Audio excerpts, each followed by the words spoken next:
dar start aí. Vamos lá, queridos. Hoje começamos um novo ciclo aí de aulas de estudo, geopolítica e profecia e geopolítica relacionada a Israel e os povos inimigos. Vai ser muito bom, vai ser muito trazer a Bíblia para o dia, tempo real, para a vida real. Vai ser muito importante. A gente vai compreender Gog e Magog, a gente vai compreender a Batalha do Armagedon. A gente vai compreender muita coisa importante contextualizada com a vida real. Tudo que está acontecendo agora.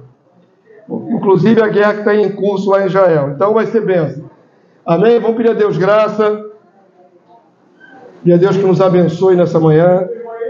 Santo Deus, louvado seja o teu nome. Muito obrigado por mais um dia na tua presença.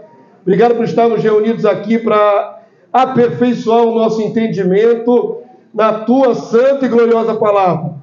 Te pedimos graça, Senhor, pedimos que Tu movas o Teu Espírito, enquanto a Tua palavra é ministrada aos nossos corações. Possamos ter pleno entendimento para a nossa edificação, para a edificação da Tua igreja, em o nome do Senhor Jesus. Clamamos também misericórdia sobre a vida dos enlutados, irmã Regina e sua família, pela passagem do irmão João, que a Tua mão esteja sobre eles também, em nome de Jesus. Dá-nos graça a todos nós nesse dia, as igrejas reunidas em Teu nome, aqui no Rio, no Brasil, em toda a face da terra. Clamamos assim em nome de Jesus. Amém e amém. Amém, povo santo. Por aí sentar, vamos lá. Hoje começando, obviamente, com Israel. Essa guerra acabou me inspirando a falar sobre esse assunto. Profecia e geopolítica, Israel e os inimigos rumo ao Armagedon. Vai culminar esse estudo no estudo do Armagedon. Todos os sofrimentos e perseguições do povo de Israel. Já que Israel é o centro do nosso estudo, eu fui direcionado por Deus a fazer uma pesquisa, uma panorâmica sobre todo o sofrimento que Israel já sofreu até hoje. É extenso o assunto, muito extenso, não caberia nessas duas folhinhas, nem numa aula de 1h30. Mas vamos dar assim uma panorâmica, tá bom? Não dá para ser exaustivo, detalhado em tudo, não dá. Mas pela panorâmica que nós vamos fazer aqui, você vai entender que o povo de Israel nasceu em meio ao sofrimento, passou por muito sofrimento ao longo da sua história antes de Cristo, passou por muito sofrimento depois de Cristo, somente na Idade Média, e culminou com o Holocausto agora, cerca de 80 anos atrás. Então a história de Israel é permeada de sofrimento. Nós precisamos entender por quê, né? Por que tanto sofrimento com esse povo? Por que eles são tão perseguidos? Nós vamos entender. Deus vai mostrar a sua palavra como é que funciona isso. Avança aí para mim, Marcelinho, por favor. Está cá, a origem do povo de Israel, já no meio do sofrimento. Lembram-se do contexto? Os 12 filhos de Jacó, que José poupou, que levou para o Egito, alimentou, e ali nasce o povo de Israel. Durante 400 anos no Egito, cresceu assustadoramente, cresceu muito o povo de Israel, ao ponto de Faraó, os últimos faraós antes do Êxodo, impor sobre eles uma carga dobrada na escravidão. Eles foram escravizados e tinham que produzir tijolos. Sabe as grandes construções faraônicas do Egito? À custa de trabalho escravo. E boa parte do que foi construído teve trabalho escravo do povo de Israel. E há relato na sua Bíblia de que eles aumentaram o castigo, conforme Deus foi movendo, né, para tirá-los do Egito, dobraram o castigo, eles tinham que produzir tijolos com menos material e manter a produção. Então há todo um contexto do nascimento do povo de Israel dentro do Egito, já debaixo de escravidão, de jugo, de sofrimento, muito sofrimento. Então vamos falar sobre isso nessa introdução. Nestas lições extras estaremos focados em analisar o povo de Israel e seus inimigos, até as últimas guerras previstas nas Escrituras, Iniciamos fazendo um retrospecto das incríveis assolações que Israel passou desde o seu nascimento até os dias atuais. A gênese dessa nação é o cativeiro egípcio, onde gemeram perante Deus pelo jugo de escravidão imposto por Faraó. Êxodo 3, 7, 10. Alguém abra aí, não coloquei na projeção. Êxodo 3, 7, 10. É o primeiro relato bíblico sobre o sofrimento do povo de Israel no Egito e como Deus ouviu o gemido deles. Quem conseguiu achar? Êxodo 3, 7 a 10. Um de vocês, por favor, levanta a voz. Vamos lá? E disse o Senhor: tenho visto atentamente a aflição do meu povo que está no Egito, e tenho ouvido o seu clamor por causa dos seus desaforos, porque conheci as suas dores. Portanto, desci para livrá-los da mão dos egípcios e para fazê-los subir daquela terra a uma terra boa e larga, a uma terra que mana leite e mel, ao lugar do cananeu, e do Eteu, e do Amorreu, e do Benizeu, e do Eveu, e do Jebuseu. E agora, eis que o clamor dos filhos de Israel é vindo a mim, e também tenho visto a opressão dos egípcios sofridos. Vem agora, pois, e eu te enviarei a Faraó, para que tires o meu povo, os filhos de Israel, do Egito. Isso aí. É o verso 10. Então Deus agora, nesse ponto da história, Israel já está bem avolumado lá dentro do Egito. Calcula-se, irmãos, calcula-se, tá bom? Não sou eu que calculei. O pastor está chutando, não. Calcula que são mais de 1,5 milhão de pessoas dentro do Egito. Pastor, isso é exagerado? Não, não é exagerado. Se você observar, na sua Bíblia diz, quando Israel já está no meio do caminho para Canaã, eles contaram só os varões de guerra. Homens com mais de certa idade, até em cima, deu quase 600 mil homens. Se só o exército de homens tinha 600 mil, agora você bota aí para cada homem desse uma mulher. Eu estou botando no barato. Já dá 1.200.000. Bota agora o número de crianças. Que naquela época era exagerado, né? Cada família era 10, 15 filhos. Não era pouquinho igual hoje, não. Um filho, 2, não. Calcula-se. Algo entre 1,5 milhão e 2 milhões de judeus saíram de dentro do Egito. Pelo que está escrito na sua Bíblia, só de soldados tinha 500 mil, 600 mil. Então é muita gente. E ali a palavra de Deus diz que eles oprimiram Israel e Deus ouviu o clamor. Estava na época também, Deus tinha programado a época que eles iam sair. Então Deus tirou eles com mão forte. O livramento sobrenatural com sinais e prodígios através de Moisés e os sucessos posteriores da incursão à terra de Canaã, implementada com a liderança de Josué. Então, passado aquele período de saída do Egito cheio de milagres, abriu o Mar Vermelho e só vê sinais todo dia, depois teve aquele problema de não conseguir entrar na Terra Santa por causa do medo.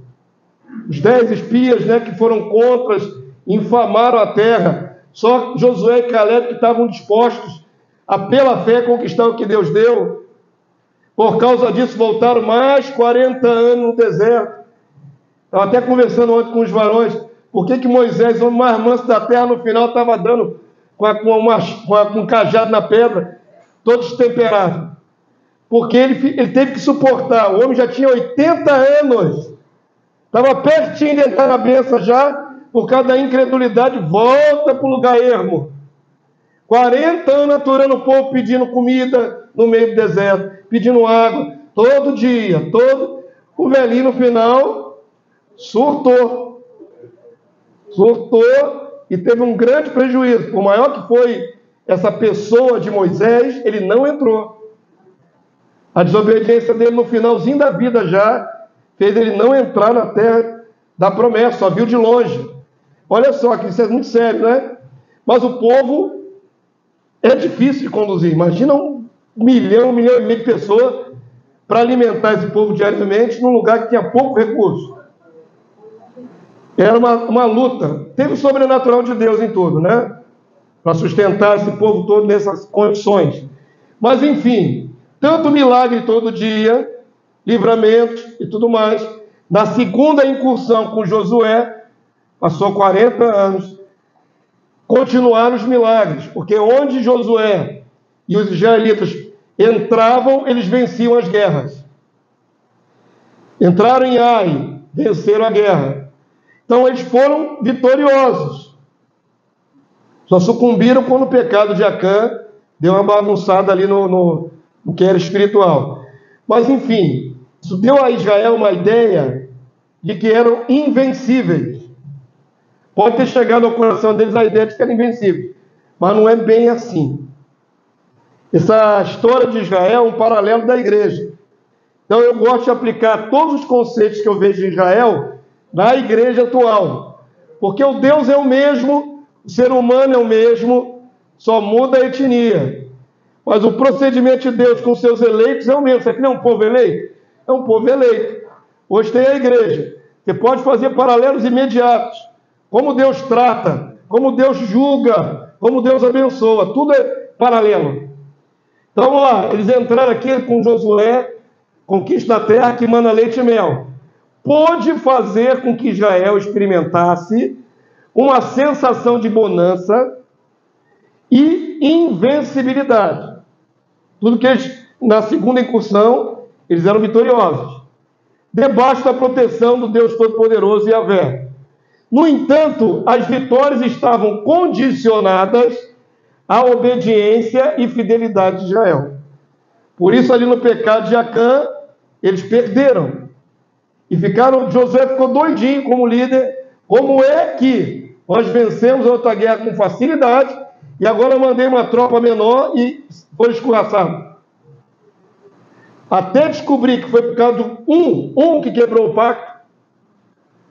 Um em pecado afetou todo aquele contingente de guerreiros. Porque é uma unidade, né? É como a igreja. Quando um sofre, todos sofrem. Quando um se alegra, todos se alegram. Existe uma unidade orgânica. Então vamos lá. Primeira informação de Israel no sofrimento. Já nasceu em sofrimento, basicamente. Pode ter tido alguns anos, talvez até mais de 100 anos, desde que José trouxe os seus irmãos para o Egito. Quando começou, ainda por causa de José, pode ser que eles tenham tido alívio por algum período. Mas é fato que depois de 400 anos eles estavam debaixo de jugo de escravidão. O que antes era um lugar de exílio, virou um lugar de cativeiro. Pastor, realmente, quando eles foram para a terra de casa, a melhor terra que eles passaram um período que a gente não buscou. Né? E cresceu de uma tal maneira grossa, porque o Senhor estava agora abençoando aquele povo. Então, no começo. Exatamente. Depois que José faleceu, aí surgiu um rei, um faraó, que não conhecia José. E aí começou a escravidão. Olha, vamos fazer alguma coisa. Para parar esse povo aí que vão destruir o Egito. Vamos se revelar para nós. Isso aí. Então, mas o período que mostra ali entre José e a saída do Egito, passaram-se 400 anos. Passou muito tempo. Então não dá para precisar exatamente por quanto tempo eles tiveram bonança. Talvez em memória ao saudoso José, que foi uma bênção para o Egito, os primeiros anos pode ter sido de bonança. Mas no final foi só escravidão. Certo? Deus tira eles com mão forte e eles vão agora atravessar para entrar na terra de Canaã. Avança para mim. Deus advertiu que o sofrimento, a opressão dos povos inimigos e o cativeiro em terras estrangeiras seriam a real consequência a se cumprir caso a nação de Israel transgredisse a aliança. Como Deus opera. Qual é o pensamento de Deus? Como é que Deus age? Deus fez aliança com Israel. Não fez? Lá no Sinai, o pacto. Levou para o Sinai e começou ali a fazer aliança. Fez aquela aliança lá no monte, daqueles dois montes, onde proferiram a bênção e a maldição. Então Israel sabia os termos do acordo com Deus. Se fizer isso, bênção. Se proceder assim, assim, assim, bênção. Se proceder o contrário, assim, assim, assim, estas e estas e estas e estas maldições. Que na lista que está na sua Bíblia é muito mais maldição do que bênção, o número. É mais que o dobro de maldição. Deus joga limpo, claro, botou as cartas na mesa. Ó, Israel, é assim que funciona meu relacionamento de proteção para vocês. Fazendo o correto, serei com vocês, vou abençoar, nenhum inimigo vai vencer vocês, mas se vocês derem as costas e idolatrar falsos deuses, aí, meus amigos, vocês vão incorrer em maldição, e aí vocês vão ser perseguidos, vão ser oprimidos. Tirou a mão de Deus, sai de cima, vão para cativeiro em terras distantes, que é uma das características mais marcantes da trajetória de Israel, é que eles já tiveram em cativeiro mais de uma vez. Não é isso? Nós vamos chegar lá. Você vai ver que Deus vai cumprir essa palavra até quase século XX. História que começou lá atrás. Certo? De Moisés para Jesus, deve ser mais ou menos uns 1.400, 1.500 anos. De Jesus para cá, mais 2.000. Tem mais de 3.000 anos que Deus deu as regras. O povo de Israel. E está se cumprindo até hoje o que Deus falou. Eu destaquei somente os artigos que importam nesse estudo, amém? Existem outras maldições. Existem maldições de enfermidade, existe maldição de várias coisas. Mas o que importa para a gente é como Deus trata o coletivo de Israel, quando o coletivo peca, em relação aos seus inimigos. Como estão entendendo? O estudo que a gente está focado aqui é em geopolítica, então não é todos os aspectos que nós vamos estudar. Estamos estudando aqui em relação de Israel com os outros povos. Em relação aos inimigos, o que Deus previu que ia acontecer caso Israel pecasse? Vamos ler aqui junto comigo? 47 até o 49, vamos lá? Porquanto não serviste ao Senhor, teu Deus, com alegria e bondade de coração, não obstante a abundância de tudo. Tudo que Deus fez para eles não estava levando em consideração. Se não fizer assim, o que acontece? Verso 48. Assim, com fome, com sede, com nudez e com falta de tudo. Isso aqui é forte, irmão. Falta de tudo. O contrário da bênção. A bênção é Jeová Jireh, Deus provedor. A maldição, vai faltar tudo. Que mais? Servirás aos inimigos e o Senhor enviará contra ti. Isso aqui é para cristão maduro, para gente que tem entendimento, para quem não fica criando uma ficção na sua cabeça sobre quem é Deus. Não é aquele Deus bonzinho, Papai Noel, que fica lá no céu só jogando bênção aqui para a terra. O Deus verdadeiro da Bíblia é esse aqui. O povo quebrou a aliança. Não tiveram coração, nem bondade, nem retribuição a Deus. Castigo. Deus mesmo enviará contra eles os inimigos. Quem envia é Deus. Todo mundo pode dizer amém? Está escrito, irmão. Não tem que você apelar. Eu não aceito essa versão que você está dando aí. Isso não é versão minha, não. Isso é o pacto. O próprio Deus vai trazer os inimigos contra o povo dele. Sobre o teu pescoço. Vamos continuar lendo, é duro hoje. Eu vou falando de sofrimento, vamos lá. Sobre o teu pescoço porá um jugo de ferro, até que te haja destruído. O Senhor levantará contra ti uma nação de longe, da extremidade da terra virá, com o voo impetuoso da águia, nação cuja língua não entenderás. Presta atenção, até aqui é o pacto. Eles ainda não tinham transgredido, mas já estava tudo sobre a mesa.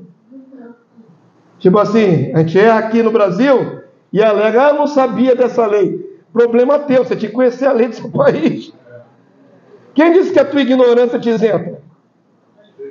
Eu não conheço a Constituição, problema seu também, vende na banca de jornal.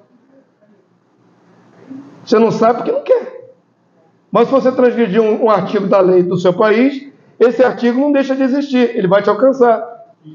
E vai te enquadrar e você vai ser penalizado.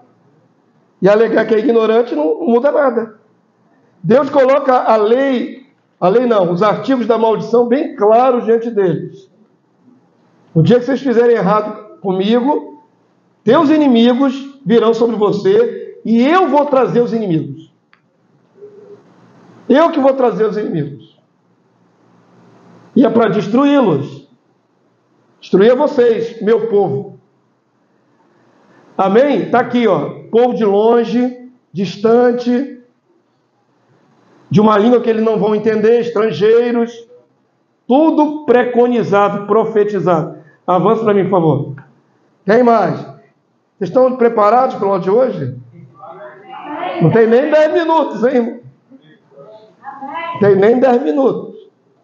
Tem mais 1h20 aí, 1h30 só de... Eles eram eleitos, né, pastor? Totalmente eleitos. Não tem salvação e tal, mas o Senhor, ele não é final. O Senhor é justo. As regras estão na Bíblia, né? Não for fiel, não perseverar. Isso aí. É um exemplo. Na outra semana, tivemos aquele seminário ali na igreja do pastor Marcos. Ele mesmo me fez a pergunta. E aquele texto que diz que Deus não faz acepção de pessoas? E estava pensando em relação à eleição. Eu falei para ele, não. Todas as vezes que aparece na sua Bíblia, aparece 6 ou 7 vezes na sua Bíblia, Deus não faz acepção de pessoa, está relacionado a juízo e não a bênção. Aquele que pecar, esse morrerá. Nesse sentido, Deus não faz acepção de pessoa. Pode ser um eleito ou não. O juízo é igual. Eu acho que é até pior para quem é eleito, porque quem mais é dado, mais é cobrado. Então, não há, da parte de Deus, essa isenção, porque é meu eleito, é meu filho, eu não vou punir. Se a transgressão pedir punição, vai punir.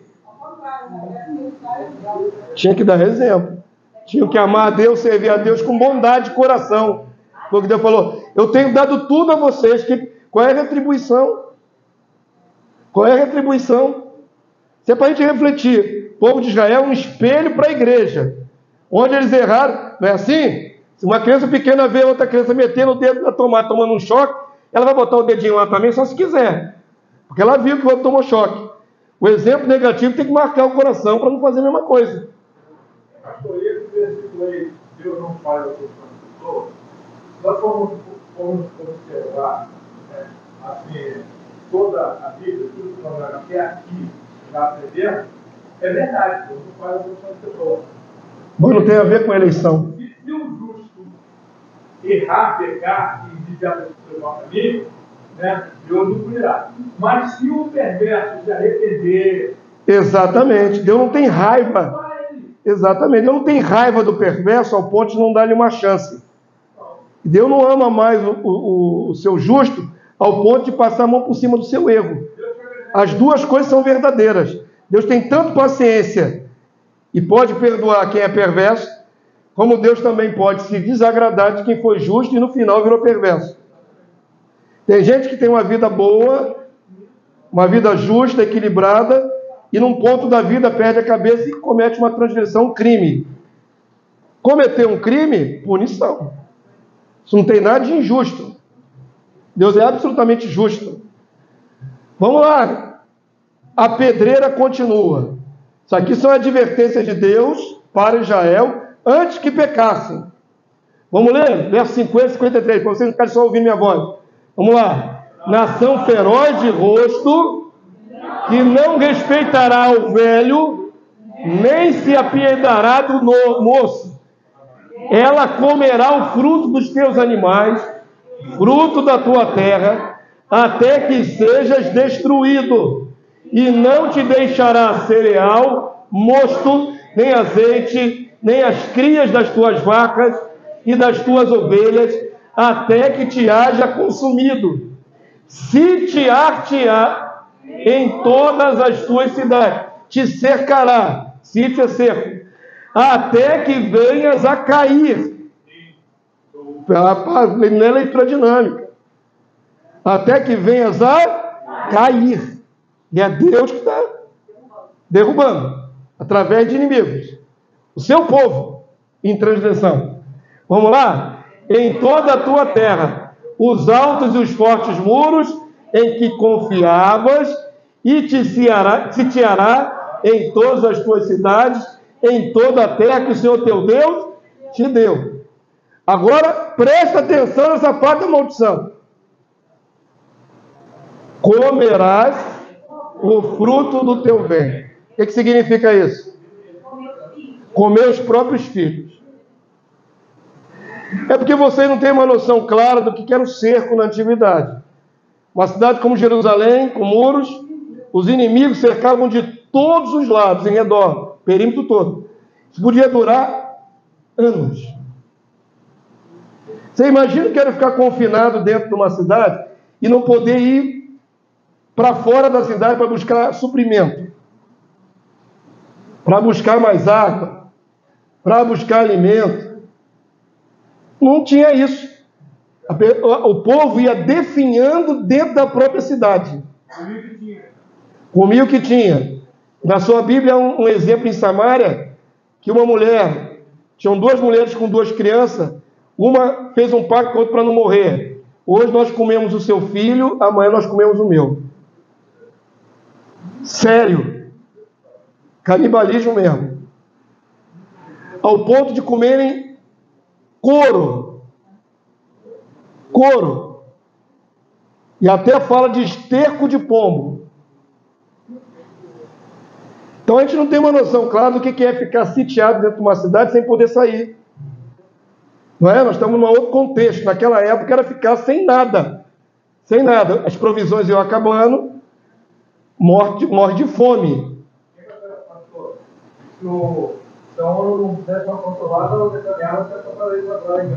Não, mas não é a mesma coisa, né? Mas não é a mesma coisa exatamente igual, que ainda tem saída, algumas saídas. Naquela época os muros eram cercados em redor. Não tinha como escapar da cidade. Comerás o fruto do teu ventre. Meu Deus, isso está na Bíblia. Eu nunca tinha lido isso na Bíblia. Meu Deus, Deus é mau. Deus está falando que os pais vão comer os próprios filhos. Está na sua Bíblia, irmão. Isso aqui é fruto de guerra. A carne de teus filhos e de tuas filhas. Bem claro, explícito. Não é metáfora. Que te der o Senhor, teu Deus. Na angústia, parar de ler comigo, vamos lá. Na angústia e no aperto com que teus inimigos te apertarão. Vai comer os próprios filhos, porque ou isso morrer de fome. Avança para mim, Evandro. Essas são as regras com Israel. Você tem que entender. Por que o povo de Israel sofreu tanto ao longo da sua trajetória? Quantas vezes o povo de Israel transgrediu contra Deus? Na sua Bíblia. Se Deus tinha dado as regras. Assim os períodos de paz estavam condicionados. Em havendo apostasia, o povo dá as costas para Deus, o próprio Deus tirava a proteção e deixava os inimigos oprimirem e massacrarem o seu povo. Deuteronômio 28, 25, está bem grandão, todo mundo, vamos lá? O Senhor te fará cair diante dos teus inimigos. Por um caminho sairá contra eles, e por 7 caminhos fugirás diante deles, e serás motivo de horror para todos os reinos da terra.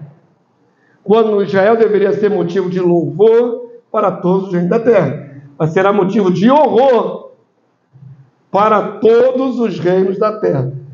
Regra estabelecida.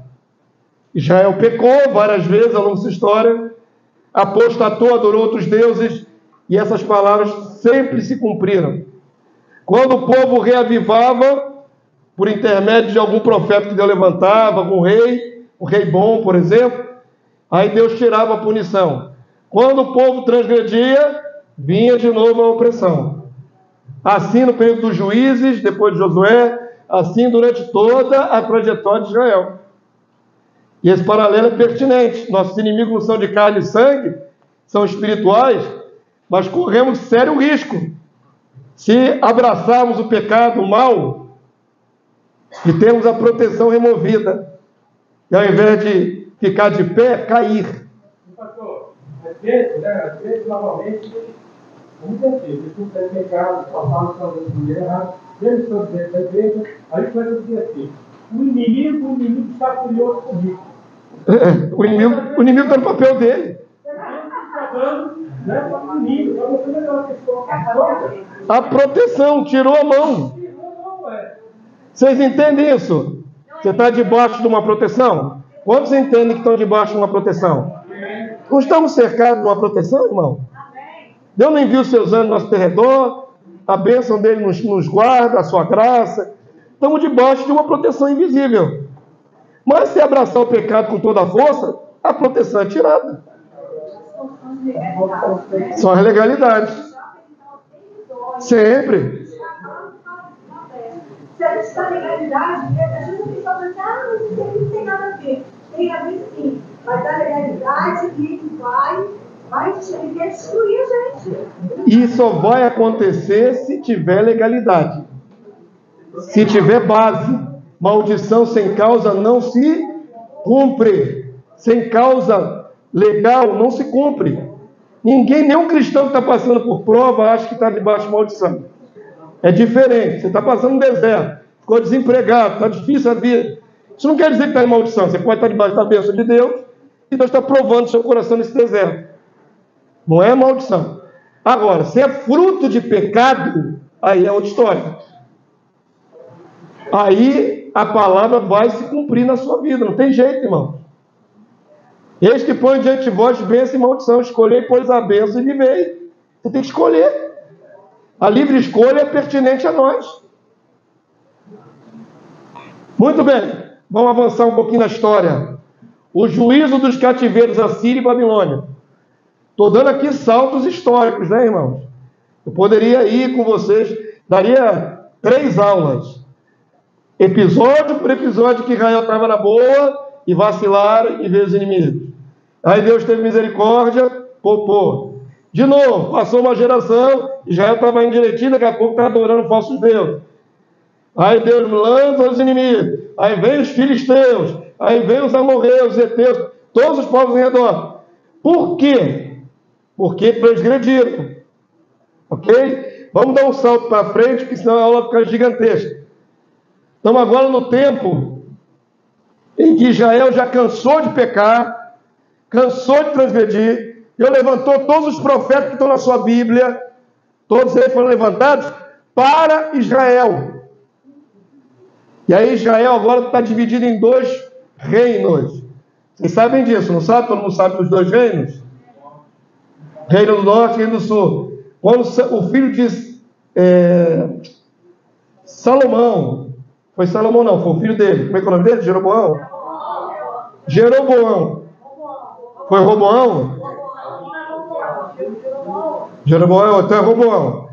Quando o filho dele resolveu aumentar os impostos, a treta começou aí. Né? Quando ele aumentou os impostos, sobretraxou o povo, parte das tribos de Israel falou: não temos mais parte nem sorte com a casa de Davi. Romperam com a casa de Davi. Então 10 tribos foram para um lado. E as 2 tribos, Benjamim e Judá, ficaram ali fiéis ainda no sul. Ficou o reino do sul, basicamente Judá e Benjamim, e o reino do norte, as outras 10 tribos. O reino do norte é por capital a Samaria, e o reino do sul, Jerusalém. Como o pessoal do reino do norte estava brigado com o do sul, eles não vinham mais adorar em Jerusalém. Criaram um outro culto paralelo aqui em Samaria, com bezerros de ouro. Olha como é que Deus gostou. Olha como é que Deus se amarrou nessa história. Olha a ideia dos caras. Conheciam a história, saíram do Egito, sabe do bezerro de ouro do Egito, aí separa do outro grupo. O que nós vamos fazer? Bezerros de ouro. Está pedindo o quê? O que está pedindo? O pessoal que quer dobrar-se diante de estátua de ouro. Açoite, destruição, morte. Está pedindo. Está pedindo. Então esse é o problema. Povo de Israel do norte, idólatra, e os reis que sucederam no norte,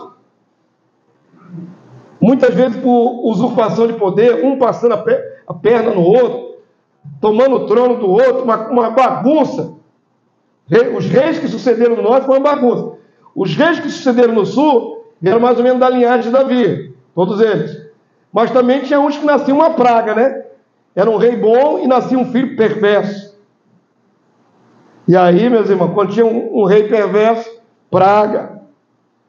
Tem jeito. Você lê a Bíblia com isenção, sem ficar com preconceito, nem ficar escandalizadinho, porque Deus agiu dessa maneira assim, assado, você vai ver que o povo de Israel transgrediu muitas vezes, durante séculos.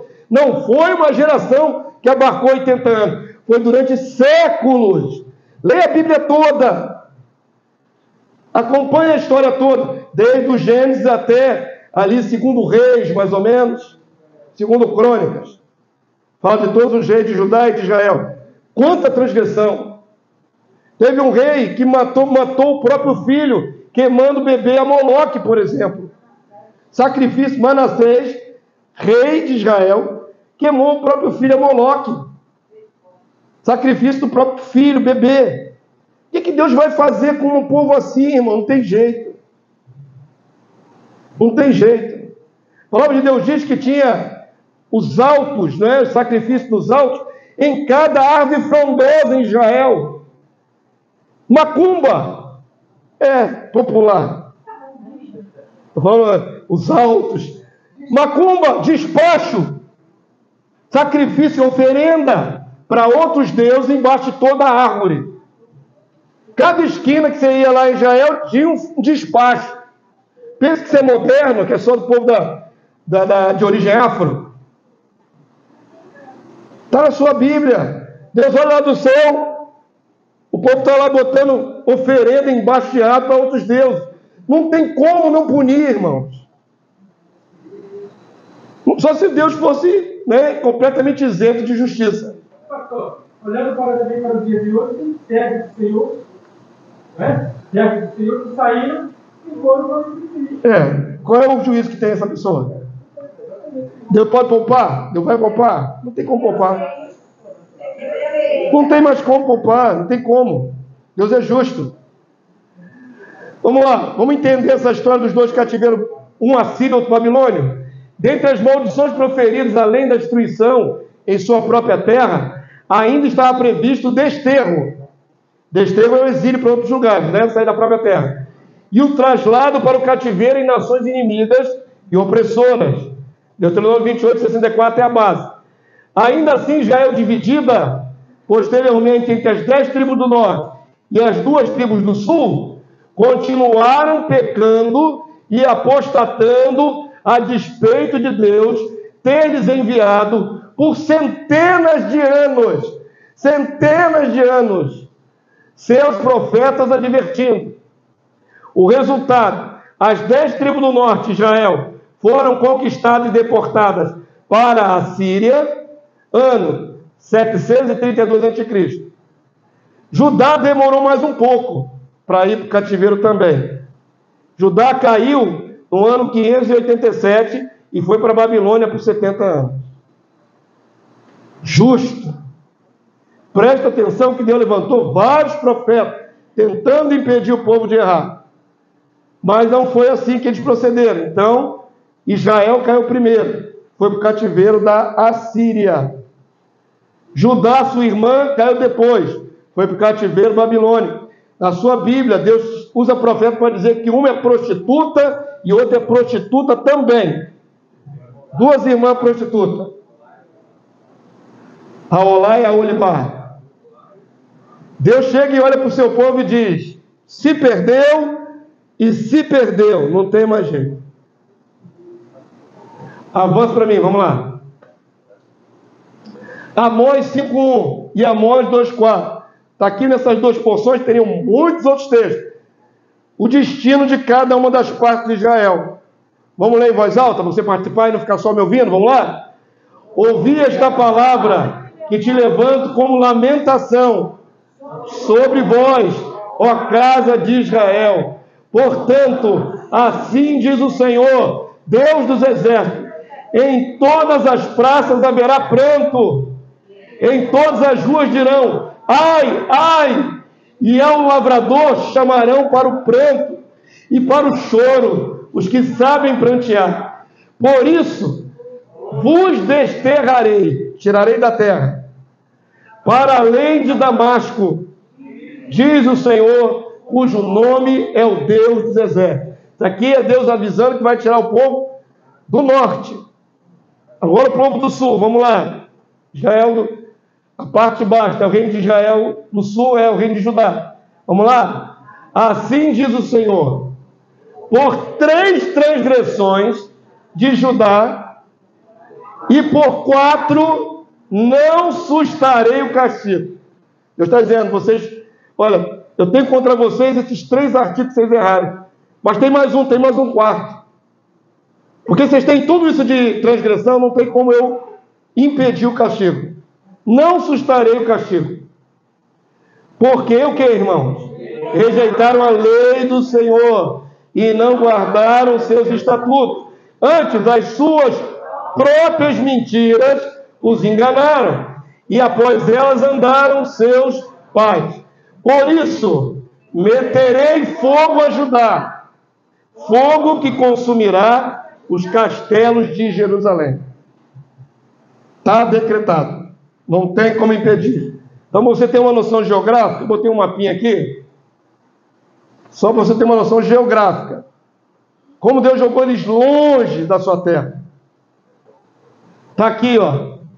Jerusalém, Reino do Sul.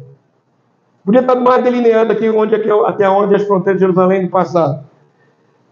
Aqui para cima, Reino de Israel, Reino do Norte. Primeiro foi Israel para o cativeiro assírio.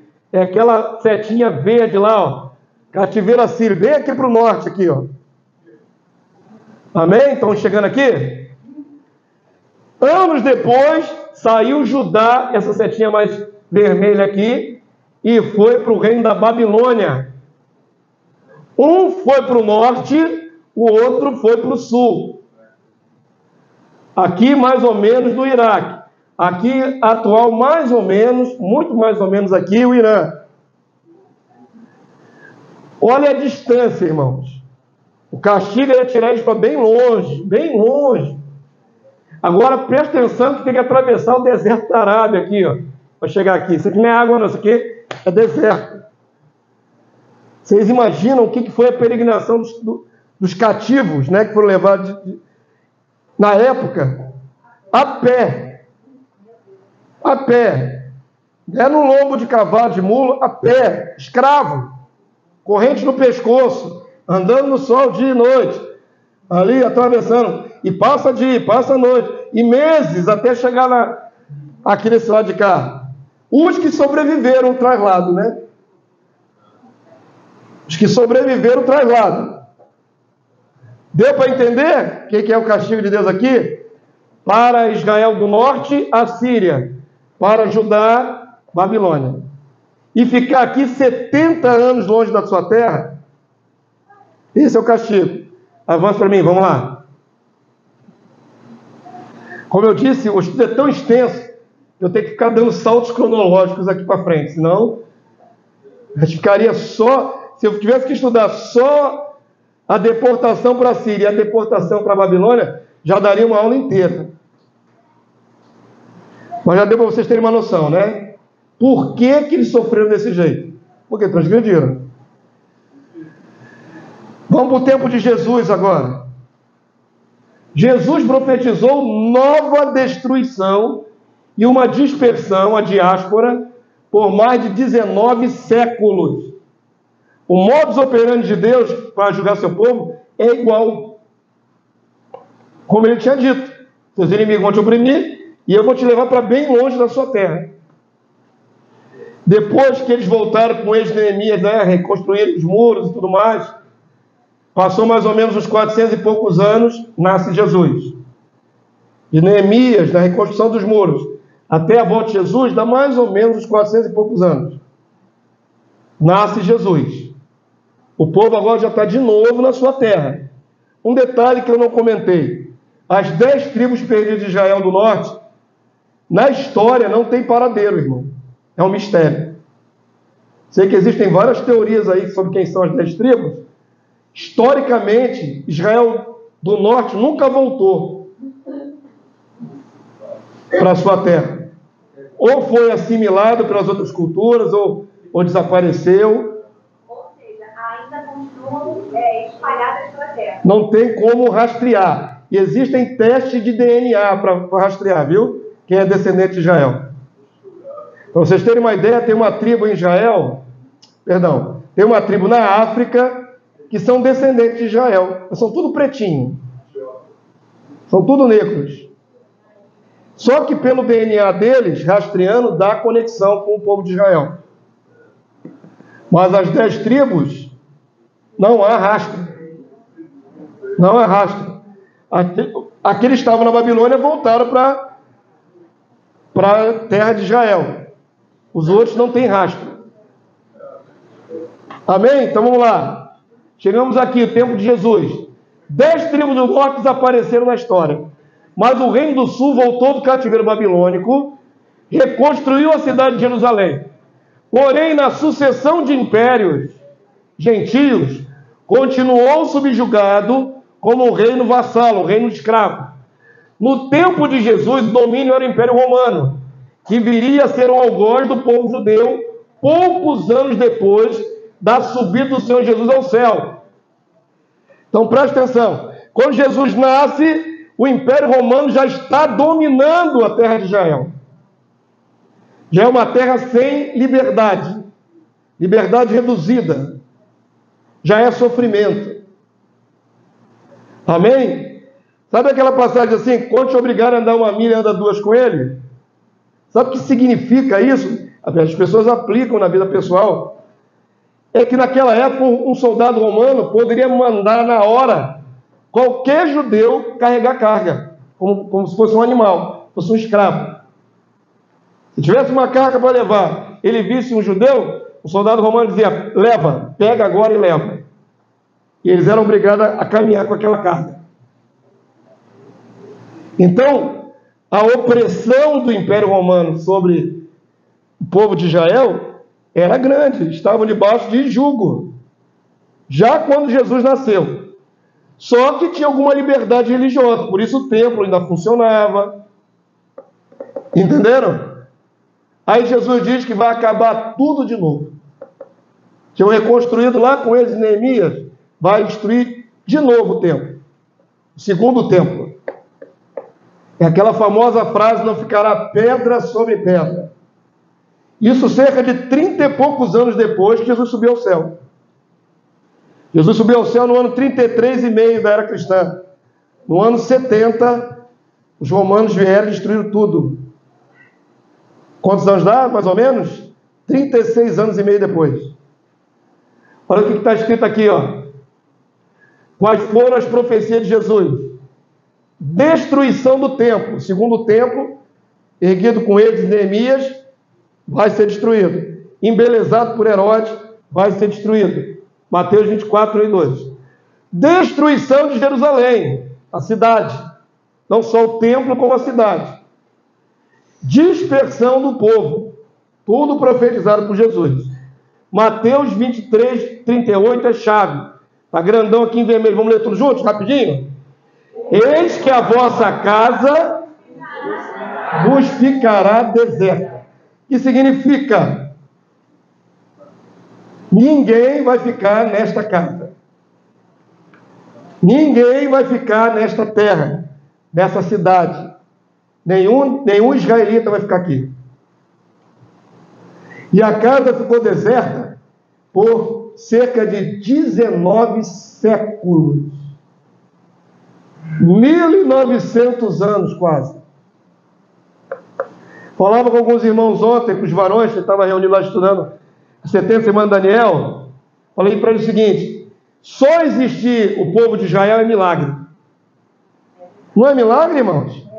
É milagre. Cadê os filisteus do passado? Desapareceram na história. O pessoal de Gaza lá, de faixa de Gaza, não é filisteu, hein, irmão?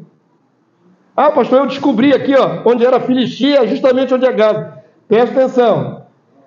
Os filisteus, como nação, como povo, etnia, morreram, foram destruídos, foram assimilados com outras culturas, desapareceram. O povo de Gaza é de outras partes. Vem da Arábia, vem de outros países e foram se localizar ali. Eles não são descendentes dos filisteus. Os filisteus desapareceram. O normal, quando um povo perde a sua pátria, é ser assimilado pelo outro povo, pela outra cultura, por casamento. Vou fazer um paralelo para você entender. Só um paralelo bem esdrúxulo. Faz de conta que a Argentina dominasse sobre o Brasil. Só um faz de conta, irmão. Só você entender o paralelo, tá bom? E nós fôssemos escravos para a Argentina. O que ia acontecer? Daqui a pouco estaremos falando espanhol, íamos assimilar a cultura deles, eles nossas, ia casar com mulheres argentinas, filhos mestiços, e aquela nossa etnia ia desaparecer, ia se misturar, se mesclar com a da Argentina. Entenderam? Era assim que funcionava. Quando um povo perdia a batalha para outro povo, ou matava todo mundo, ou os sobreviventes eram transformados em escravos, e logo assimilados àquela cultura, desapareciam como nação. Muitas nações da Bíblia não existem mais hoje. Mas Israel existe. Como é que Israel conseguiu sobreviver estando espalhado em toda parte do mundo? E manter a mesma cultura, e manter a mesma religião durante 2000 anos. Milagre. Israel só existe, e a prova de que Deus existe é Israel. Israel é a prova de que Deus existe, que a Bíblia é verdadeira. Como é que eles não desapareceram da história? E os massacres, e as perseguições. Estou fazendo um panorama. Se você estudar, existem livros especializados só sobre o sofrimento do povo de Israel. Quem quiser se aprofundar. Jesus falou que a casa ficaria deserta. Os judeus iam perder a sua casa. Perderam. Aqui, ó, Marcos 13:2. Mas Jesus lhes disse: vê essas grandes construções, não ficará pedra sobre pedra que não seja derrubada. Está aqui, ó. As pedras gigantescas. Eu nunca fui a Israel, mas dá para você ter uma noção pelas fotos, pelas filmagens. As pedras são gigantescas. Cada bloco de pedra, cada uma delas individual, é gigante, é enorme. Deve pesar 1 tonelada cada uma. Mesmo assim, naquela época, 2 anos atrás, conseguiram derrubar aquilo tudo, irmão. Como é que derrubavam esses pedrão todo aí, enorme? Não é uma coisa interessante? Mas existiam técnicas para derrubar. Com ariete. Ariete, pegava-se uma árvore, tirava os galhos laterais, a árvore enorme, ia batendo com a árvore, com aquele tronco, até derrubar. Não tinha bomba naquela época, né? Hoje seria botar uma bomba ali no pé da construção, um C4, bum, explodia tudo. Naquela época era na base da... Ó, levando árvore, pá, pá, até cair.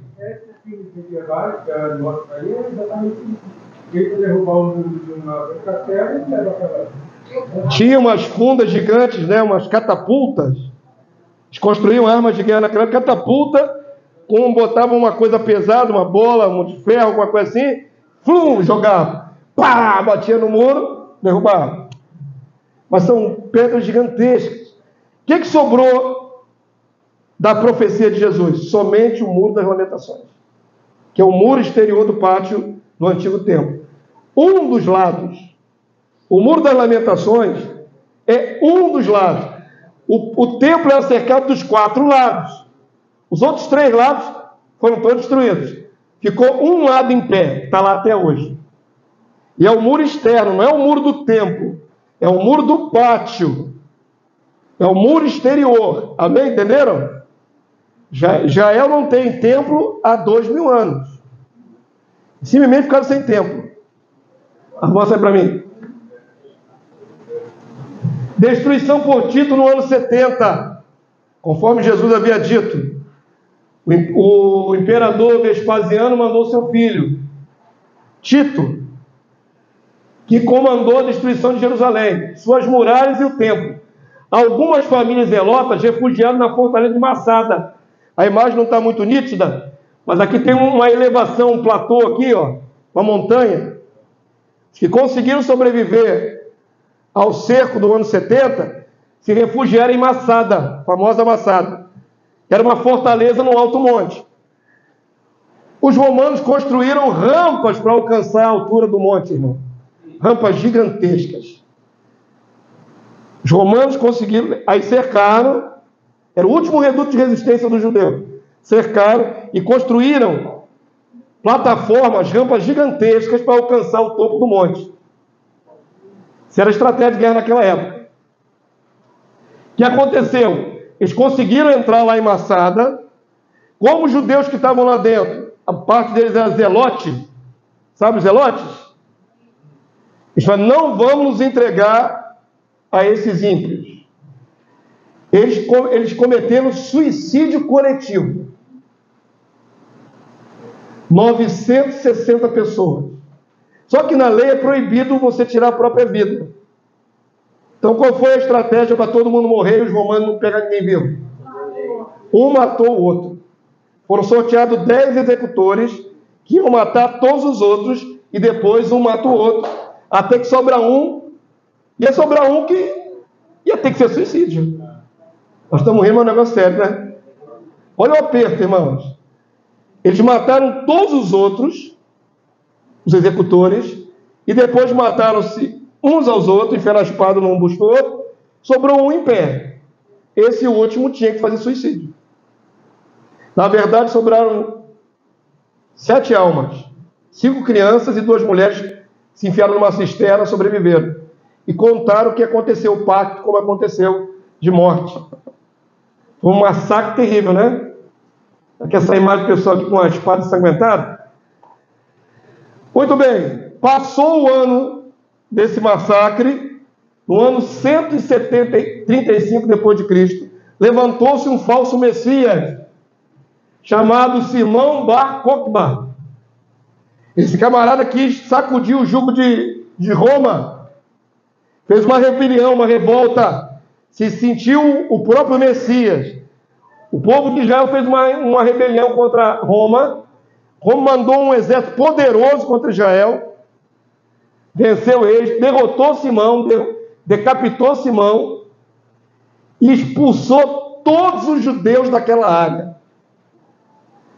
Presta atenção, no ano 70, eles perderam Jerusalém, mas ainda continuavam em aldeias ao redor. Agora, no ano 135, os romanos mandaram todo mundo para longe. Aqueles que eles não mataram, dispersaram. Aí começa verdadeiramente a diáspora. 900 aldeias judaicas foram dispersas. Então, o que é a diáspora? Dispersão. Foi quando o povo de Israel deixou de estar na Terra Santa e foi para todo lugar do mundo. Para a Europa, primeiramente, depois para os países do Oriente. Posteriormente veio para as Américas. Tem judeu em toda parte do mundo. Mas a dispersão deles aconteceu entre o ano 70 e o ano 135. Neemias 1:8. Lembra-te da palavra que ordenaste a Moisés, teu servo, dizendo, se transgredirdes, eu vos espalharei por entre os povos. Deus cumpriu sua palavra. Mais uma vez, a palavra alcançou Israel. Transgrediram, foram espalhados para o mundo inteiro. Amém? Avança aí para mim. Olha um período obscuro que a maioria de nós não tem conhecimento. Nós saímos agora do tempo de Jesus, estamos dando um salto cronológico para a Idade Média. Os judeus sempre foram perseguidos. Porque para os povos europeus cristãos, eles eram uma praga, eles mataram Jesus. Entenda, né? Mataram Jesus. Na verdade, nenhum judeu matou Jesus. Eles conspiraram para que Jesus fosse entregue às autoridades romanas E os romanos é que crucificaram Jesus. Mas essa conspiração cai sobre os lombos deles. Então, para o povo medieval, até a Idade Média, judeu era raça ruim. Ninguém queria contato com judeu trazia maldição. Imagina um povo supersticioso. A Igreja Católica Romana ensinava do jeito dela. O povo não tinha Bíblia para entender Deus. E todo mundo dizia, não se una ao judeu. Judeu é raça ruim. Estão amaldiçoados. Fora, fora. Os judeus, durante todo o período medieval, foram escorraçados. E é interessante que quem criou o sistema de bancos foram os judeus. Porque eles sempre tiveram dinheiro. E eles eram grandes agiotas. E emprestavam a juros. E ganhavam lucro. Então o sistema bancário moderno deve muito aos judeus. Na época medieval. Eles tinham um grande sistema de empréstimo de dinheiro. Mas olha o que aconteceu, irmãos. Vamos ler aqui um pouquinho da história. É muita coisa para condensar.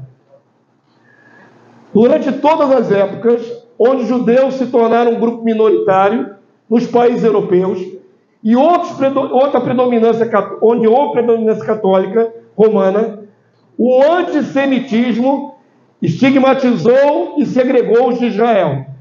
A chamada Santa Inquisição, criada em 1231, começou a punir tudo que era considerado heresia na Europa. Mas intensificou a perseguição aos judeus, especialmente em Portugal e Espanha, onde os judeus foram muito perseguidos. Portugal e Espanha, reis e rainhas católicos romanos. Nos anos de 1478, inquiriu os cristãos novos, judeus forçados a se declararem cristãos. Vocês conhecem essa história dos cristãos novos? A opressão era tanta nos países europeus que o judeu fingia que era convertido ao catolicismo. E recebia o nome cristão. Esses nomes dos cristãos novos estão até hoje aí. Era nome de profissão ou nome de árvore. Figueira. O que mais? Oliveira. Sabe a origem dos seus nomes? É desse período aí.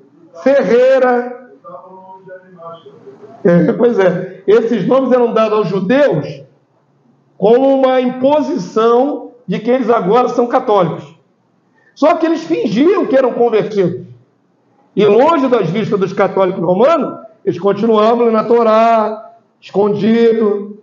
Irmão, o negócio é sério. Você não faz ideia. Ser judeu na Idade Média era tão ruim como no começo, no tempo de Jesus. Ou até pior. Não tinha liberdade para expressar sua religião. Mas o milagre de terem sobrevivido como religião até hoje, né? Que eram suprimidos. Para vocês terem uma ideia, um dos maiores massacres judeus da Idade Média, em 1506, foi em Lisboa, Portugal, onde foram mortos 4.000 judeus. Sabe por que mataram esses 4.000 judeus? Porque não estava vindo a chuva em Portugal. Pensa na mentalidade da Idade Média. Supersticiosos. Sem conhecimento de Bíblia. Começou a não vir chuva, culpa dos judeus. Estão passando seca, culpa dos judeus. Houve uma revolta em Lisboa e saíram matando tudo quanto os judeus que achavam na rua.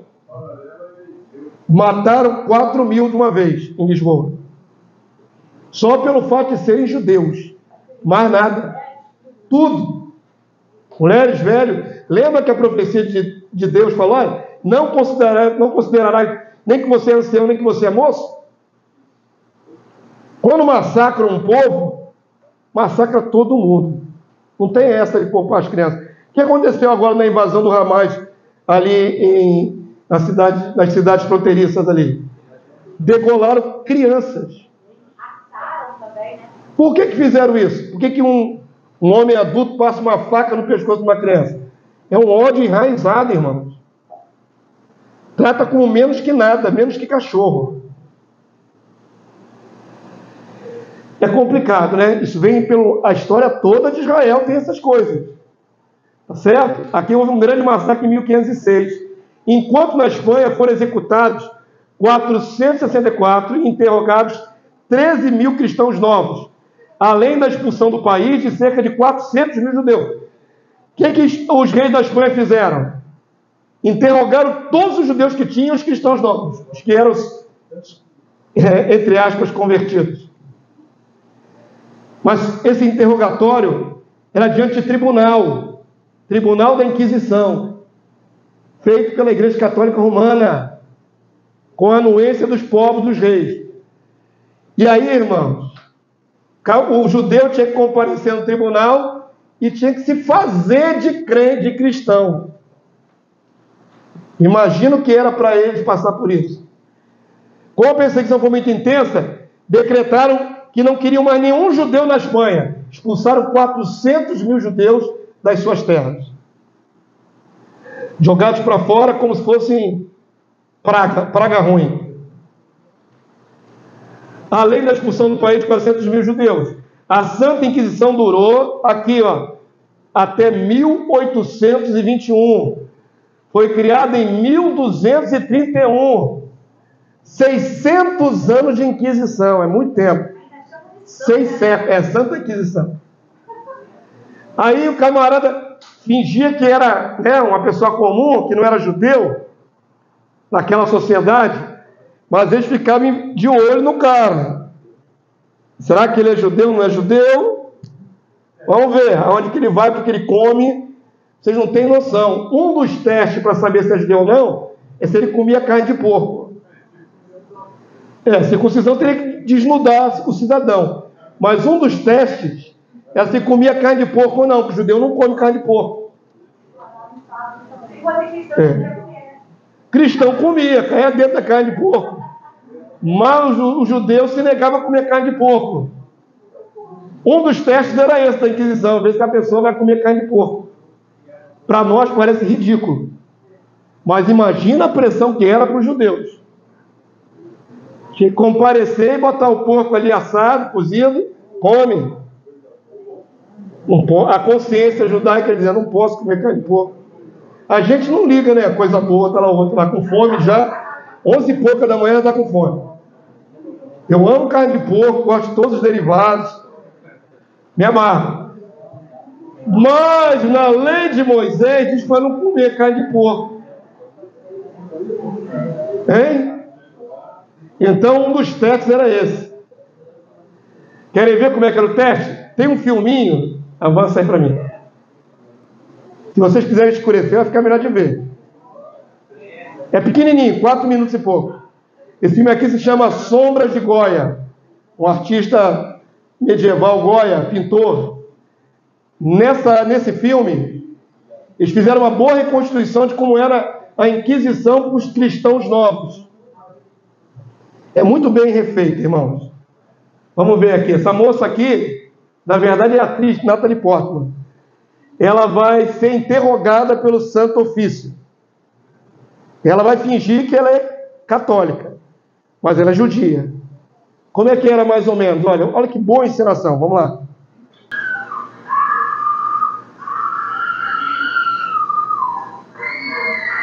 Estão esticando ela na roda.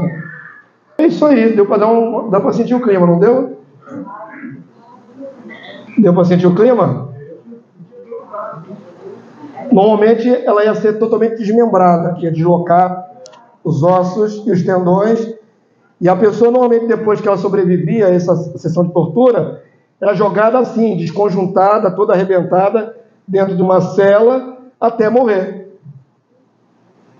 Essa é uma das modalidades. Se nós fôssemos estudar como a Igreja Católica criou máquinas diabólicas para torturar herege, é uma outra aula à parte com umas 3 horas. Quem quiser estudar tem material farto na internet. Mas o que eu queria mostrar é que qual era o teste para saber se era judeu ou não era judeu. Diabo na terra. Tem gente que defende até hoje a Igreja Católica. É que não conhece que a igreja é um anticristo.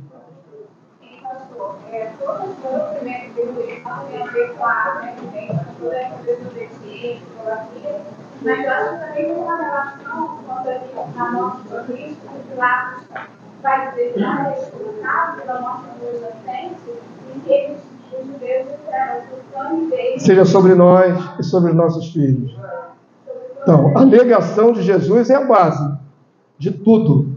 Todo sofrimento do povo judeu é negar o seu Messias. Estão endurecidos de entendimento até que haja entrada a plenitude dos gentios. Então, eles vão ficar assim, nessa situação toda, por causa de negar o seu Cristo, o seu príncipe. Já se vão 2000 anos. Mesmo assim, existem. Conversava ontem com os varões lá sobre esse detalhe. Se nós tivéssemos nascido na Idade Média, nesse período aqui, nós vimos aqui no filme, não existia judeus na Terra Santa. Por causa das inquisições, por causa das cruzadas católicas romanas. As cruzadas católicas romanas mataram muita gente também. Então, se nós estivéssemos com o Evangelho de Jesus, lá pelo século XII, XIII, íamos dizer, como é que essa palavra vai se cumprir se não tem judeu na sua terra? Nós íamos questionar a veracidade da profecia. Então, olha o que Deus faz. Deus trouxe Israel de volta, agora no século XX, para que eles estejam lá na sua terra para acontecer os últimos eventos que tem que acontecer na profecia. Se os judeus não tivessem voltado até hoje, vamos imaginar, já voltaram 80 anos, ficaram 19 séculos fora. Mas se até hoje os judeus não tivessem voltado, estivessem só espalhados pelo mundo todo, a gente ia olhar para a profecia e dizer, não pode, porque Jerusalém tem que ser cercado de exércitos, tem que ter judeu lá dentro. Estão entendendo? A prova de que estamos já no tempo final é até o fato de Israel estar de volta à sua terra. Porque só agora tem condição de cumprir as últimas profecias, incluindo Gog e Magog, até a Batalha do Armagedon. Só vai acontecer porque Israel já está de volta em sua terra. Mas durante muitos séculos, Israel não estava lá. Então não fazia sentido a Escritura. Entenderam? Não era tempo. Quem nasceu naqueles períodos não acreditava que a palavra ia se cumprir.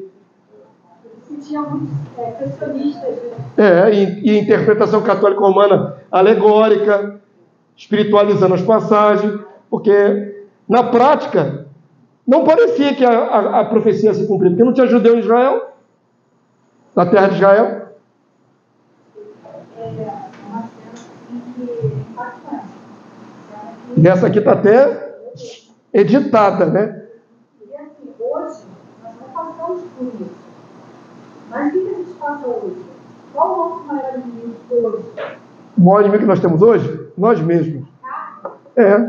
O eu é o maior inimigo que nós temos. Nós temos, ou carregamos a nossa cruz, eu estou falando assim, nós temos muito demônio que morreu antes dele. Hoje a gente diz não para Satanás, através da nossa casa. Ou vai sofrer a mesma coisa que os judeus. E daqui, a graça que nós estamos vivendo é isso. Nós estamos vivendo um tempo em que a gente tem que, ou a gente obedece o Senhor, vive em santidade, faz o texto pela palavra, ou a gente está... Ou não vai suportar a perseguição que virá. Não vai suportar. Ela vai acontecer de novo. Vai acontecer de novo. Eu pretendo, dentro dessa linhagem de estudo, chegar até o tempo da perseguição da igreja de novo. Tem que falar sobre isso, ficar dentro do contexto de geopolítica. Tá certo? Perseguição do anticristo vai acontecer sobre a terra. E nós seremos inquiridos da nossa fé. Assim como os judeus, alguns se disfarçaram de novos cristãos para sobreviver, nós vamos ser provados se nós vamos negar Cristo ou não negar Cristo. Nós vamos disfarçar, vamos fingir o quê? Somos convertidos ao Islã? Quando o Islã estiver com a espada no seu pescoço, você é de Cristo ou não é? Né? E aí, como é que vai ser a resposta? Bem antes disso, nós vamos ser provados de outras maneiras, como, por exemplo, quando tiverem leis proibindo reunião de culto, que nem essa aqui, ó. Já houve um ensaio na época da pandemia, de parar os templos. Pastor, foi motivo sanitário, de saúde, mas já é um ensaio. Quando leis humanas disserem não pode reunir, o que você vai fazer? Vai fazer culto dentro de casa com seus irmãos clandestinos, igual nossos irmãos na Coreia, na China? Como é que você vai fazer para cultuar? A prova está chegando, irmãos. Amém, irmão? Vamos voltar para Israel, que é o motivo da nossa dissertação dessa manhã, dessa nossa estudo. Tem mais um pouquinho de sofrimento. Nós estamos dando saltos, né? Nasceu na opressão do cativeiro, passou pelo sofrimento do cativeiro Babilônia Assírio. No tempo de Jesus foram expulsos pelos romanos. Na Idade Média, o tempo todo perseguidos. Aí chegamos no século XX, com o nazismo. O nazismo e o holocausto de 6 milhões de judeus. O último grande massacre sofrido pelos judeus é bem mais contemporâneo a nós. Ocorrido na Segunda Grande Guerra Mundial, entre 39 e 45. E por isso, o mais bem documentado, com fotos e filmagens. Aqui nós vimos uma encenação cinematográfica. Não é real. Mas as imagens que sobreviveram do Holocausto são reais. De 80 anos atrás, já tinha filmadora. E filmaram o que fizeram com os judeus nesse massacre. O pastor pesquisou bastante ontem, escolhendo as imagens que ia passar aqui para vocês.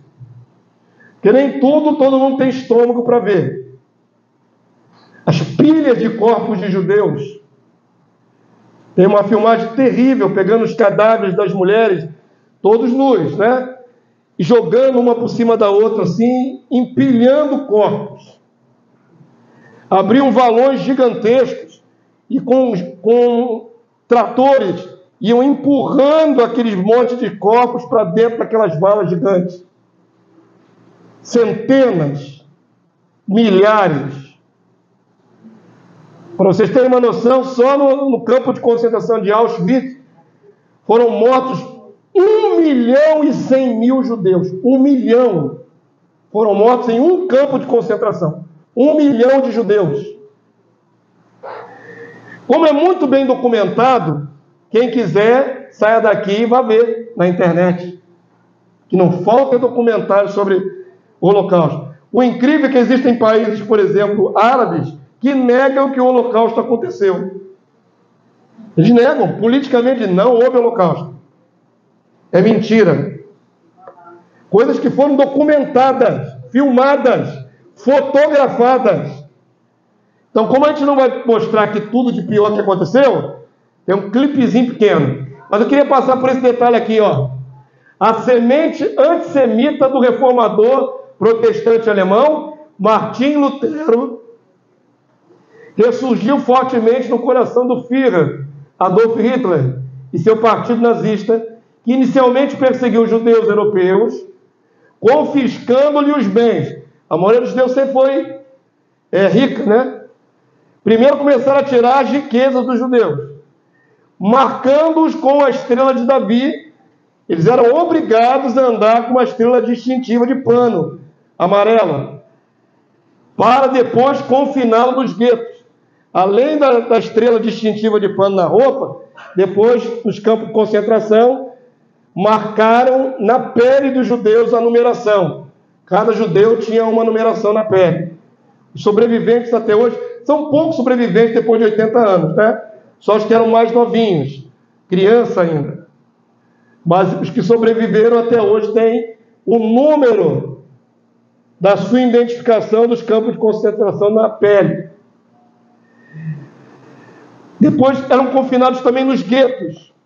Primeiro eles segregaram os judeus para ficar só num bairro, somente em Varsóvia, na Polônia, é o famoso gueto de Varsóvia. E só podiam ficar ali, separados com o muro, dentro daquele gueto, onde proliferava um monte de doença, condições insalubres, né? Os judeus começaram a ser perseguidos assim, até pararem nos campos de concentração. São dezenas de campos de concentração. Eu citei de Auschwitz, que foi o que mais matou. Mas todos os campos de concentração, primeiro confinaram, depois mataram os judeus. Mas a semente disso tudo, esse ódio todo, está no reformador protestante Martim Lutero. E eu vou acabar com a sua inocência agora nessa manhã. Mas, pastor, Martim Lutero não é o nosso herói, libertador. Ele tinha ódio de judeu até o último fio de cabelo dele. Ele saiu de onde, né, pastor? Oi? Ele saiu de onde? Ele saiu de dentro da onde? Da mãe romana.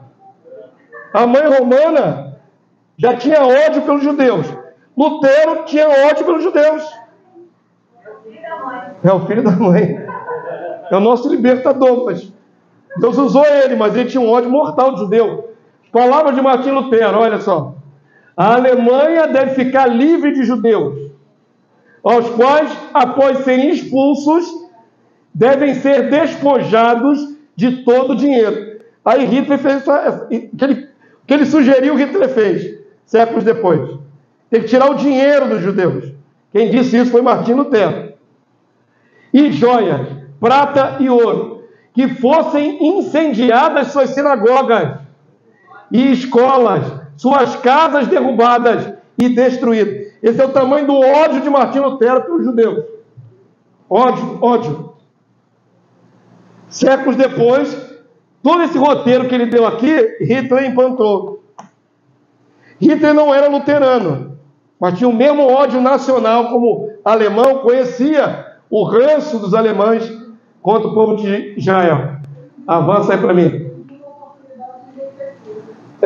E pegaram muito dinheiro dos judeus. O ódio foi tanto que a solução final foi exterminar os judeus nas câmaras de gás, execuções sumárias em valões e enforcamentos. Morreram 2/3 de todos os judeus existentes naquela época. 2/3, a maior parte dos judeus morreu. Sobrou 1/3 vivo na terra.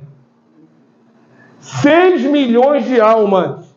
O que se convencionou chamar o holocausto, sacrifício. Cumpriu-se então Isaías 1:9. Vamos ler juntos?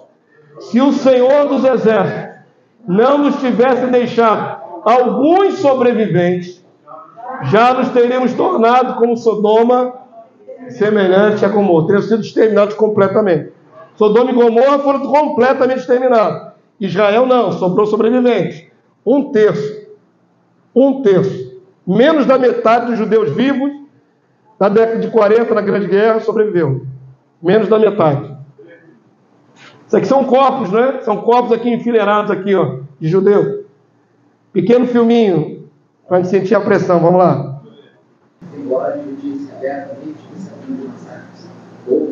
Estou mostrando o bracinho que tem a marca do número.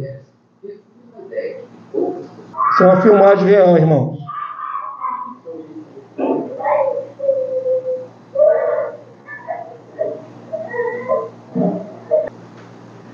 Não dá para mostrar mais. Tem imagem que não dá para mostrar. É muito pesado.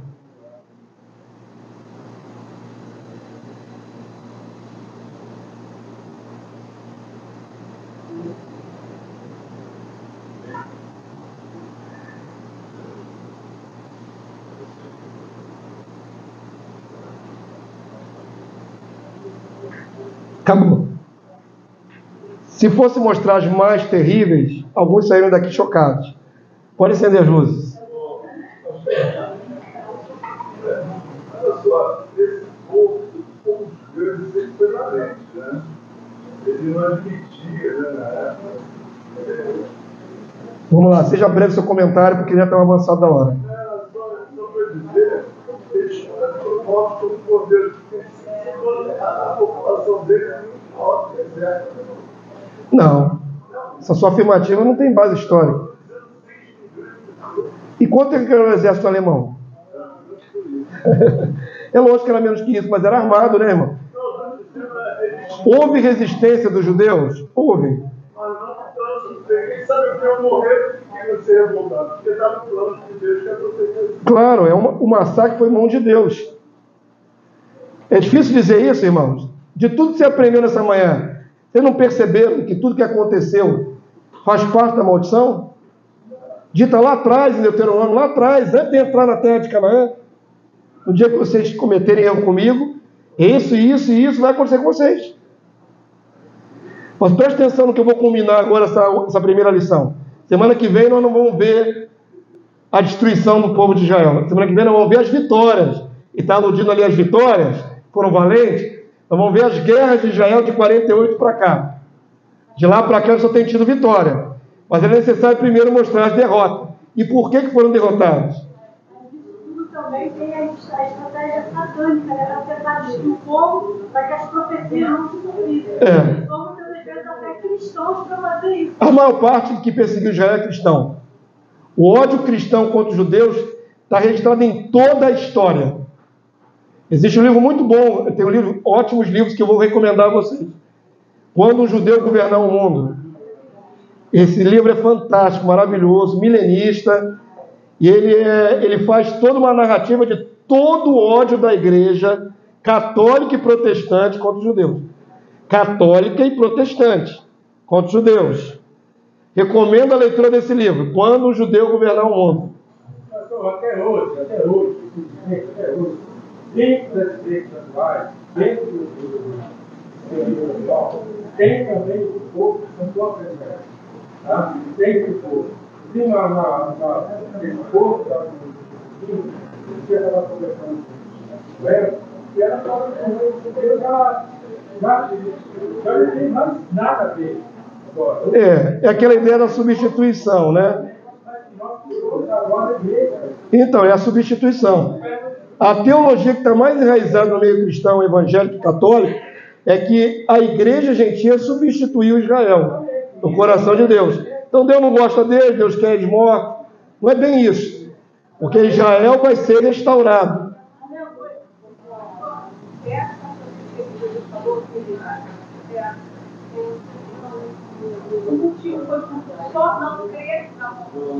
E basta, irmã. Tem mais motivo mais importante que ele. O mais importante foi ter negado seu próprio Messias. Por que nós somos brasileiros e cremos em Jesus, e eles que são judeus igual a Jesus não creem em Jesus? O povo de Jesus é judeu. Nascido em Belém de Judá. Qual é o povo que tinha que crer no seu Messias? Os judeus. Ué, nós que não somos judeus de sangue, cremos. Mas tem a ver, pastor, nós cremos. Nome do livro? Quando um judeu governar o mundo. É Jesus. Vamos terminar essa aula para liberar vocês? Semana que vem nós vamos ver as vitórias de Israel. Como é geopolítica, vai entrar também questões bélicas, vai entrar a questão de exército. É esse o nível do estudo. Nós vamos linkar com profecias, mas é interessante você ver como é que Israel conseguiu vencer guerras com um número inferior de soldados. Tem uma reversão aí da sorte de Israel nos últimos anos. Amém? Vamos ver isso na semana que vem. Não perca a cena do próximo capítulo. Contudo, Deus usou esse massacre para sensibilizar a opinião pública mundial a favor dos judeus remanescentes, dos que sobraram, para conceder-lhes o retorno à sua terra. Haviam profecias que Israel voltaria. Sua casa vos ficará deserta, não é para sempre. Eles saíram lá no ano 70, no ano 135 depois de Cristo, mas haviam profecias que Israel ia voltar, senão a Bíblia não ia se cumprir. Senão teria o cerco final aí no nosso tempo. Israel voltou. Quais são as bases proféticas? Tem várias. Destaquei aqui Jeremias 31, de 8 até 11, com esse texto nós finalizamos. Deus já havia dito que ia trazer seu povo de volta para sua terra. Em 1948, Israel teve a concessão da ONU, que na época tinha um outro nome, Liga das Nações Mundiais, acho que era isso. Liga das Nações Mundiais mudou para a Organização das Nações Unidas. Nações Unidas. Mudou de nome, mas é o mesmo organismo. Por que, pergunto você sair daqui pensando, por que naquela época a ONU foi favorável a entregar um pedaço de terra para o povo remanescente dos judeus, e hoje a ONU é inimiga de Israel? Eu sabia que a ONU hoje é contrária totalmente a essa entrega da terra para Israel, que ela é contrária que Israel diga que Jerusalém é sua capital. A ONU é contra. A maior parte dos países é contra. Mas em 1940 e pouco, depois da guerra, era a favor. Porque o massacre dos judeus sensibilizou a humanidade toda. Naquela época o pessoal ficou comovido. As imagens que vocês viram aqui correram o mundo. Eram exibidas em salas de cinema. Telejornal na época não era na televisão, era no cinema. Você ia para o cinema para assistir telejornal. 1940, 50. E aí mostrar essas imagens, pilhas de corpos de judeus. O mundo sensibilizou-se e permitiu que Israel voltasse para sua terra, cumprindo profecia. Com isso, as nações unidas ganharam poder. Então, poder. Influência. Mas o interessante é que eles, sem querer, estavam cumprindo a vontade de Deus. Ou seja, o Senhor usou o mal e ele fez um bem disso. Exatamente. Reverteu o massacre na concessão da terra para o povo de Israel voltar para sua terra. Jeremias 31, 8 a 11. Vamos lá? E assim a gente termina a aula de hoje. Leia comigo, por favor. Eis que os trarei da terra do norte e os congregarei das extremidades da terra. Não é só do norte de Israel, mas de todo o canto da terra. Vão trazer o povo de volta. Por isso tem judeu em toda parte do mundo.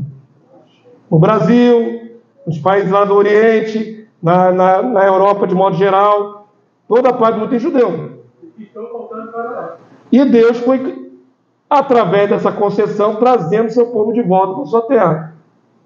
De todas as extremidades da terra. Venha comigo. E entre eles, também os cegos e os aleijados, mulheres grávidas e de parto, e em grande congregação voltarão para aqui. Virão com choro, súplica, os levarei, guiá-los-ei aos ribeiros de águas, por caminho reto em que não tropeçarão, porque sou pai para Israel. Olha que interessante. Com tudo isso que você viu de sofrimento, Deus continua dizendo: eu sou pai de Israel. Israel é meu filho. Como é que um pai faz isso com seu filho, né? Olha o que seu filho fez com seu pai. E Efraim é meu primogênito. Verso 10. Ouvi palavra do Senhor, ó nações, está falando para o mundo inteiro, e anunciai nas terras longínquas do mar, e dizei: aquele que espalhou a Israel o congregará e o guardará. Quem espalhou Israel? Deus. Ele mesmo está dizendo para as nações: eu espalhei, eu vou trazer de volta, vou congregar Israel. Como pastor ao seu rebanho. Leia por mim a última frase. Porque o Senhor redimiu a Jacó e o livrou da mão do que era mais forte do que ele. Amém, povo santo? Israel está hoje na terra dele, é mão de Deus. Durante 19 séculos isso era quase uma mentira. Era impossível, não existia judeu lá. Mas Deus trouxe de volta, a palavra se cumpriu. Deus está no controle de tudo. Amém, povo santo? Vamos ficar de pé nessa hora. Semana que vem a gente aprofunda mais. Quem quiser ver sobre sofrimento, tem um monte de encenação, filme, tem os filmes da época. Um grande filme que é uma encenação, mas que é muito parecido com a realidade, A Lista de Schindler, de Steven Spielberg, uma obra-prima. Filme em preto e branco, foi filmado de propósito assim, mas reproduz bastante o sofrimento do povo de Israel. Tem um livro também, Refúgio Secreto. Refúgio Secreto também. Tem várias fontes para você consultar. Quem se interessar, saber mais sobre o sofrimento do povo judeu. Amém? Que não falta livro para isso. Vamos pedir a Deus graça, que as imagens fiquem na sua mente, mas mais do que as imagens, o recado de Deus fique na sua mente. Amém. Qual é o recado de Deus para o seu povo? Ser fiel. E se não for? Juízo. Condenação. Deus não faz acepção de pessoa. Não se blinde na ideia de que você é filho e Deus não vai te julgar. Não se blinde. Isso é um coração enganoso do homem. O Deus da Bíblia é o mesmo Deus de hoje. O Deus de 5.000 anos atrás, 3.000, 2.000, é o mesmo de hoje. Deus não tem sombra de variação. E na sua Bíblia diz: horrenda coisa é cair nas mãos de Deus vivo. Essa palavra foi direcionada para a igreja. Não foi para o mundo, não, foi para a igreja. Amém? Então Deus começa o seu juízo pela casa, pela sua casa, pelos seus filhos. Pesado isso, pastor? Essa é a vida real. É o Deus real, da Bíblia real, da vida real. Sem dourar a pílula, sem ficar escamoteando triunfalismo, e já ganhou a sua bênção, a sua vitória. Preste atenção no que a palavra de Deus fala.